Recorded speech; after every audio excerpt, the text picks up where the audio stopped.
വിവിധ ആവശ്യങ്ങൾ ഉന്നയിച്ച് ബുധനാഴ്ച ജില്ലാ കേന്ദ്രങ്ങളിലെ നഗരസഭകളിലേക്ക് മാർച്ചും ധർണയും നടത്തുമെന്ന് ലൻസ്ഫെഡ് ഭാരവാഹികൾ വാർത്താസമ്മേളനത്തിൽ പറഞ്ഞു.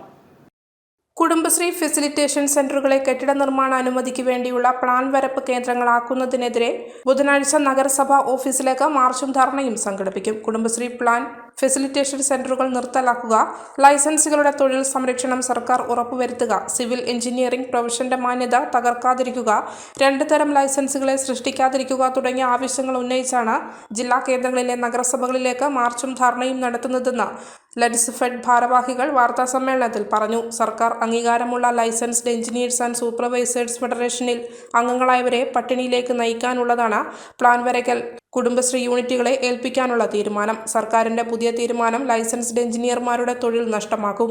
ഇക്കാര്യങ്ങളെല്ലാം തന്നെ പലതവണ സർക്കാരിന്റെ ശ്രദ്ധയിൽ കൊണ്ടുവന്നുവെങ്കിലും അനുകൂലമായ നടപടി ഉണ്ടാവാത്ത സാഹചര്യത്തിലാണ് സമരമെന്നും ആദ്യപടിയായി മാർച്ച് 18-ന് 14 ജില്ലകളിൽ നിന്നും തെരഞ്ഞെടുത്ത പ്രതിനിധികളെ പങ്കെടുപ്പിച്ച് സെക്രട്ടേറിയറ്റ് മാർച്ചും ധർണയും നടത്തിയിരുന്നു. എന്നിട്ടും തീരുമാനമാകാത്ത സാഹചര്യത്തിലാണ് ബുധനാഴ്ചയിലെ സമരമെന്നും ജില്ലാ പ്രസിഡന്റ് KP പ്രസീജുകുമാർ പറഞ്ഞു. സമരം സജീവ് ജോസഫ് MLA ഉദ്ഘാടനം ചെയ്യും. വാർത്താസമ്മേളനത്തിൽ സംസ്ഥാന ജോയിന്റ് സെക്രട്ടറി AC മധുസൂദനൻ, പോള ചന്ദ്രൻ, K പുരുഷോത്തമൻ തുടങ്ങിയവർ പങ്കെടുത്തു. ഒരു രീതിയിലും നമുക്കത് അംഗീകരിക്കാൻ കഴിയുന്നില്ല. അതായത് കുടുംബശ്രീ പ്ലാൻ ഫെസിലിറ്റേഷൻ സെൻ്ററുകൾ നടത്തിക്കഴിഞ്ഞാൽ അത് ഏത് രീതിയിലായിരിക്കും നമ്മളുടെ തൊഴിലിനെ ബാധിക്കുന്നത്?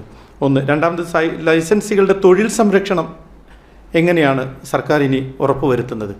അതുപോലെ തന്നെ 2 തരം ലൈസൻസുകളെ സൃഷ്ടിക്കപ്പെടുകയാണ് ഇവിടെ ചെയ്യുന്നത്.